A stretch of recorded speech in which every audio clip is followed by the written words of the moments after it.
آج کے ہمارے درس کا آغاز 21ویں پارے سے ہوگا۔ 21ویں پارے کی ابتدا میں اللہ جل جلالہ نے انسانی زندگی کی اصلاح کا ایک مختصر سا نسخہ بیان فرمایا ہے جو 2 جز پر مشتمل ہے۔ اتل ما اوحی الیک من الکتاب واقم الصلاۃ۔ انسانی زندگی کی اصلاح کے لیے 2 چیزیں بڑی اہمیت کی حامل ہیں۔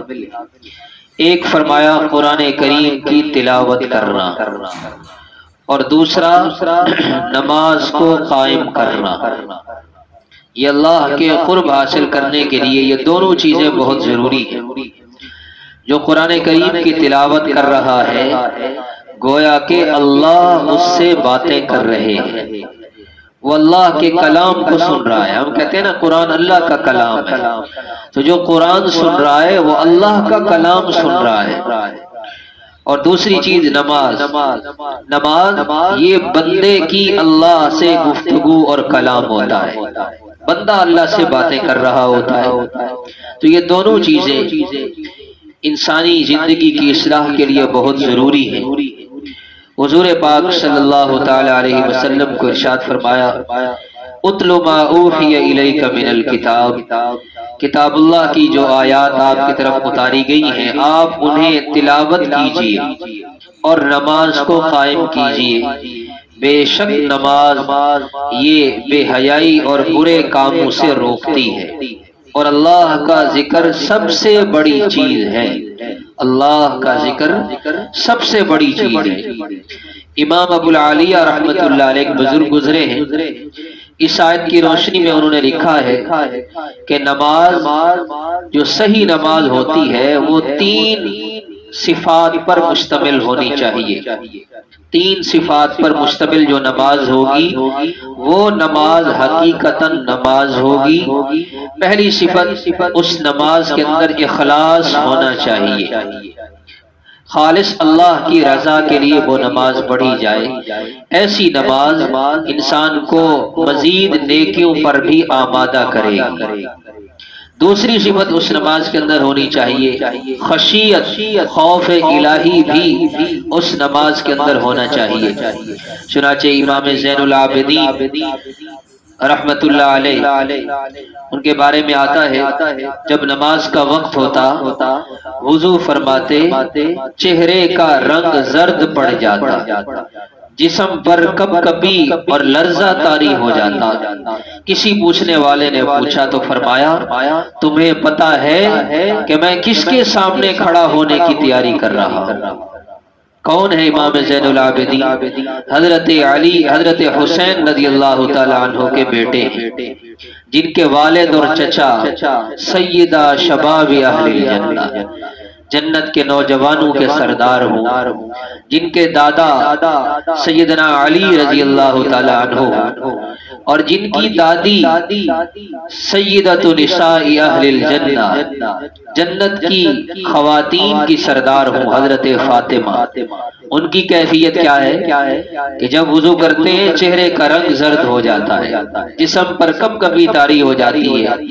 فرماتے ہیں میں پتہ ہے تمہیں میں کس کے سامنے کھڑا ہونے کی تیاری کر رہا ہوں۔ تو یہ کیفیت ہونی چاہیے، اس کو کہتے ہیں خشیت، خوف الہی غالب ہو جانا چاہیے۔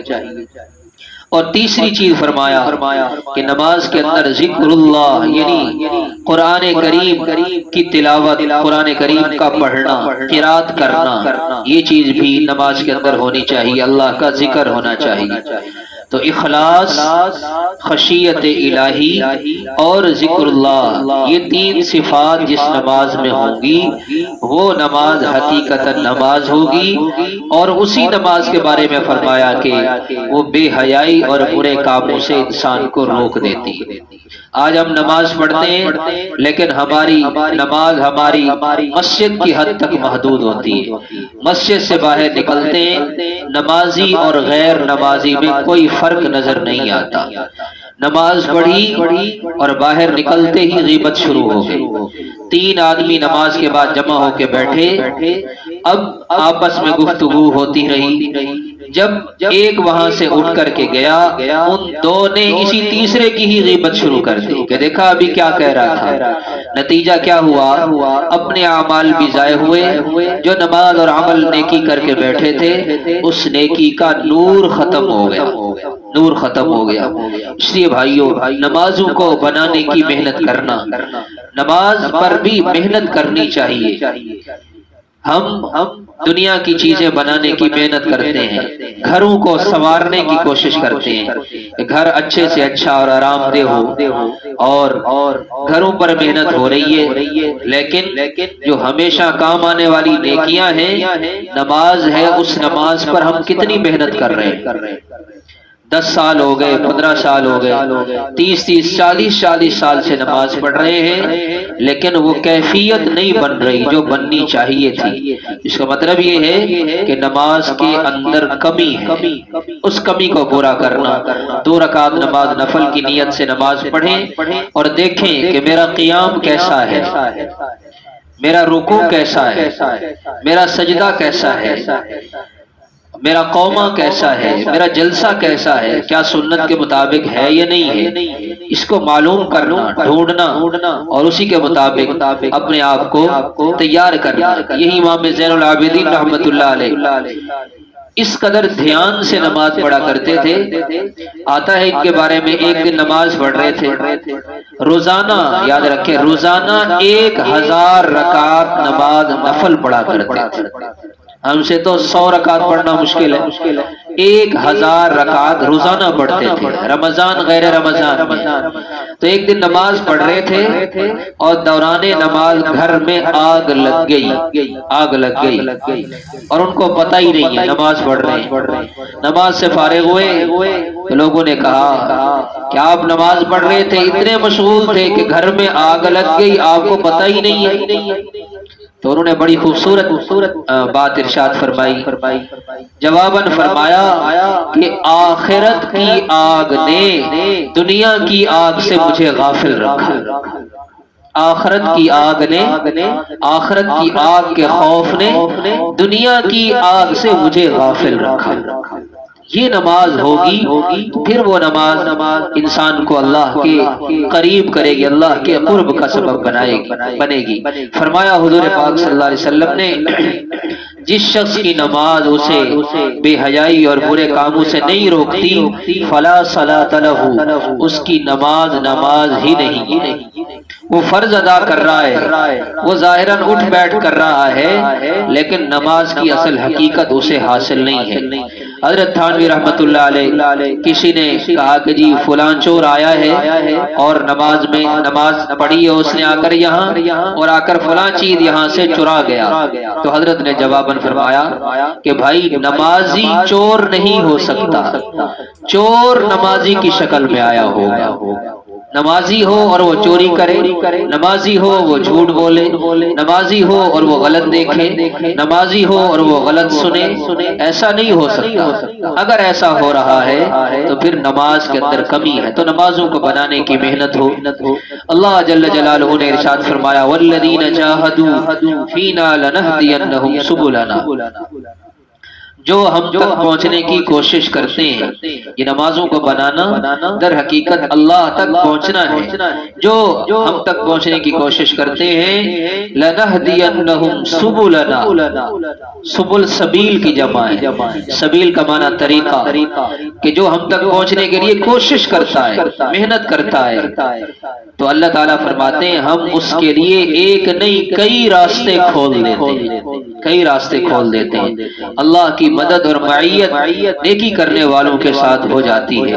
اس لیے بھائیو، یہ رمضان المبارک کا مہینہ، یہ اپنے آپ کو تھکانے کا مہینہ ہے، یہ آرام کا مہینہ نہیں ہے، یہ کھانے پینے کا مہینہ نہیں ہے، یہ سونے کا مہینہ نہیں ہے، بلکہ اللہ کو اپنی نیکی دکھانے کا مہینہ۔ حضور پاک صلی اللہ علیہ وسلم نے فرمایا، اس ماہ مبارک میں اللہ کو اپنی نیکی دکھاؤ، اللہ کو اپنی نیکی دکھاؤ۔ تو نیکی دکھانا کیا ہے؟ صرف فرض نماز پڑھ لی پھر سویا رہا، بس یہ نیکی ہے؟ نہیں، بلکہ فرائض کے ساتھ ساتھ نوافل کی کثرت، یہ تراویح کی نماز اللہ نے کیوں رکھی ہے؟ تراویح کی نماز یہ صرف رمضان المبارک میں ہے، غیر رمضان میں نہیں۔ کیوں؟ تاکہ اللہ کے سامنے کھڑے ہو کر اپنے آپ کو تھکا کر ہم اللہ کو دکھائیں کہ اے پروردگار، ہم آپ کا کلام سن کر اپنے آپ کو تھکا رہے۔ یہ تھکانا اللہ کو بڑا محبوب ہے۔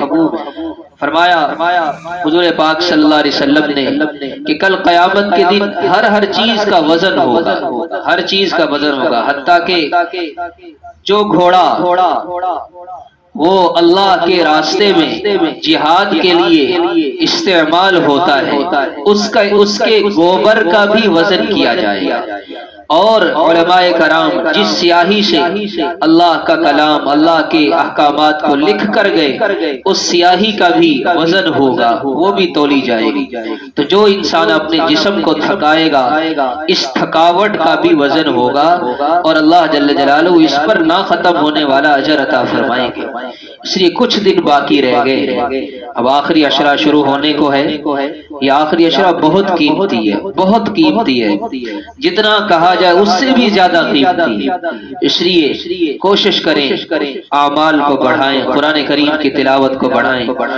اگر کمی رہ جائے اعمال کے اندر، فرمایا کہ جو آدمی کوئی خاص وظیفہ کرتا ہو، کوئی عمل کرتا ہو، کسی دن وہ رہ جائے تو یہ آیات پڑھ لیا کرے، فسبحان اللہ حین تمسون وحین تصبحون وَلَهُ الْحَمْدُ فِي السَّمَاوَاتِ وَالْأَرْضِ وَعَشِيًّا وَحِينَ تُظْهِرُونَ يُخْرِجُ الْحَيَّ مِنَ الْمَيِّتِ وَيُخْرِجُ الْمَيِّتَ مِنَ الْحَيِّ وَيُحْيِي الْأَرْضَ بَعْدَ مَوْتِهَا وَكَذَلِكَ تُخْرَجُونَ۔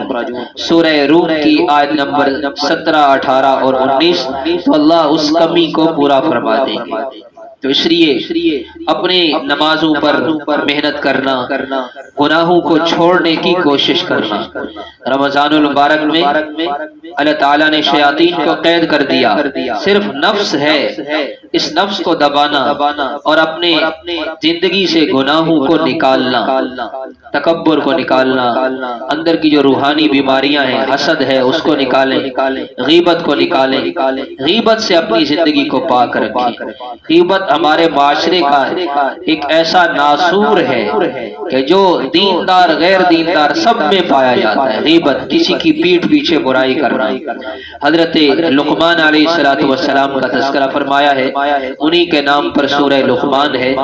حضرت لقمان علیہ السلام کے بارے میں آتا ہے، حضرت ایوب علیہ السلام کے بھانجے تھے، اللہ نے نبوت اور حکمت دونوں میں اختیار دیا، انہوں نے حکمت کو پسند فرمایا، اللہ تعالیٰ نے حکمت کی دولت عطا فرمائی۔ فرمایا کسی نے پوچھا ان سے کہ آپ کو اللہ نے یہ حکمت کس بنیاد پر عطا فرمائی؟ تو انہوں نے فرمایا میں نے ہمیشہ 3 باتوں کا التزام کیا ہے، 3 باتوں کا میں نے ہمیشہ اہتمام کیا، اللہ نے اس کی برکت سے مجھے حکمت کی نعمت عطا فرمائی۔ پہلی چیز، میں نے ہمیشہ سچ بولا، کبھی جھوٹ نہیں بولا زندگی میں۔ دوسرا، میں نے امانت میں کبھی خیانت نہیں کی۔ تیسرا، میں نے کبھی فضول اور لایعنی بات نہیں کی، لایعنی بات جس کا دین اور دنیا میں کوئی فائدہ نہ ہو۔ لقمان علیہ السلام نے اپنے بیٹے کو چند نصیحتیں فرمائیں، اللہ جل جلالہ کو ان کی یہ نصیحتیں اتنی پسند آئیں کہ اللہ نے قرآن کریم میں ان کا تذکرہ فرما دیا۔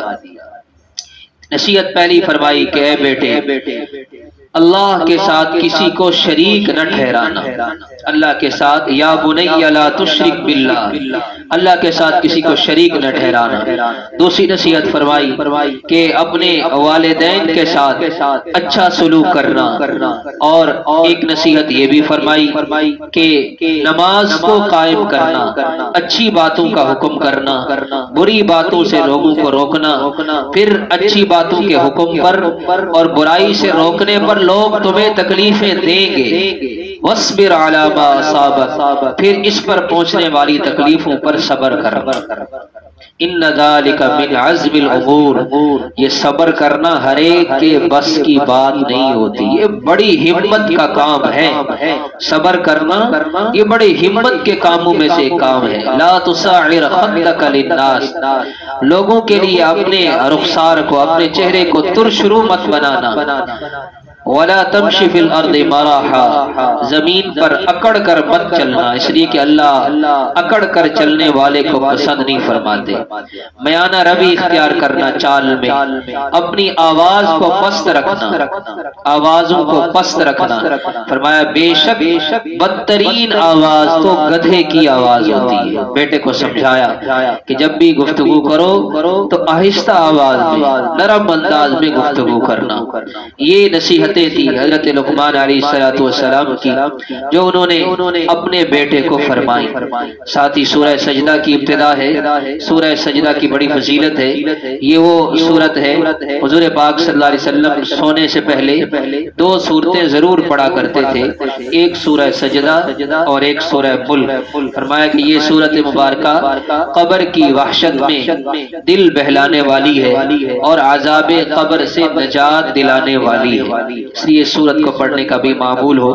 اس میں اللہ تعالیٰ نے تہجد پڑھنے والوں کی تعریف فرمائی ہے، تتجافى جنوبهم عن المضاجع، کہ جن کے پہلو بستروں سے الگ رہتے ہیں، اپنے رب کو پکارتے ہیں۔ پکارنے کی کیفیت کیا ہوتی ہے؟ خوفا و طمعا، دل میں اللہ کا خوف بھی ہوتا ہے اور ساتھ ساتھ اللہ کی رحمت کی امید بھی ہوتی ہے۔ مما رزقناہم ينفقون، جو رزق ہم نے انہیں دیا ہے اس میں سے خرچ کرتے ہیں۔ اس لیے باوضو سونا، تہجد کی نیت سے سونا۔ اللہ تعالیٰ نے یہاں بڑے خوبصورت الفاظ میں تہجد کی طرف متوجہ فرمایا، تتجافا، یعنی یہ وہ لوگ ہیں جو بستروں سے جفا کرتے ہیں، اللہ سے وفا کرتے ہیں، اللہ سے وفا کرتے ہیں، بستر سے جفا کرتے ہیں۔ یہ جو خصوصاً رمضان المبارک کا مہینہ ہے، یہ تو تہجد کا سیزن ہے، سیزن کہ انسان اٹھتا تو ہے روزانہ، سحری کے لیے روزانہ اٹھتا ہے، تو تہجد بھی روزانہ پڑھنی چاہیے۔ انسان اللہ سے توفیق مانگے گا تو سحری کے ساتھ ساتھ تہجد کی بھی توفیق ہوگی، وگرنہ اگر توفیق نہ مانگی اللہ تعالیٰ سے تو سحری تو روزانہ کرتا ہے، کرے گا، لیکن تہجد کی توفیق روزانہ نہیں ملتی۔ آپ نے نوٹ کیا ہوگا بندہ سحری تو روزانہ کر لیتا ہے لیکن تہجد روزانہ نہیں پڑھ سکتا، اٹھتا ہے کوئی نہ کوئی ایسی رکاوٹ پیدا ہو جاتی ہے جس رکاوٹ کی بنیاد پر فارغ ہو کر آتا ہے، بس اتنا وقت باقی ہوتا ہے کہ سحری کر سکے۔ یہ در حقیقت اللہ کی طرف سے تہجد کی توفیق چھن جاتی ہے، اور اس میں بڑا دخل نظروں کی آوارگی کا ہے۔ اگر نظر کی حفاظت نہیں ہوگی تو پھر صبح تہجد کی توفیق نہیں ملے گی، پھر سحری میں اٹھنے کے باوجود بھی تہجد کی توفیق نہیں ملے گی۔ اس لیے آخری جو عشرہ ہے بھائیوں، اس میں خصوصاً نظر کی بہت حفاظت کریں، نظر کی حفاظت کریں۔ جب نظر کی حفاظت کریں گے تو بعض علماء نے لکھا ہے، بڑی خوبصورت بات آج پڑھنے کو ملی، ایک بزرگ کا ملفوظ لکھا تھا، فرمایا کہ جب آدمی نظر کی حفاظت کرے گا، نظر کو گناہ سے بچائے گا، اب سامنے کوئی ایسی چیز آئی، غیر محرم عورت آئی، اس نے اپنی نظر کی حفاظت کی، اب اس حفاظت پر نفس پر جو تھوڑی سی ناگواری گزری ہے، اس ناگواری کے عالم میں اللہ سے جو دعا مانگے گا اللہ قبول فرمائے۔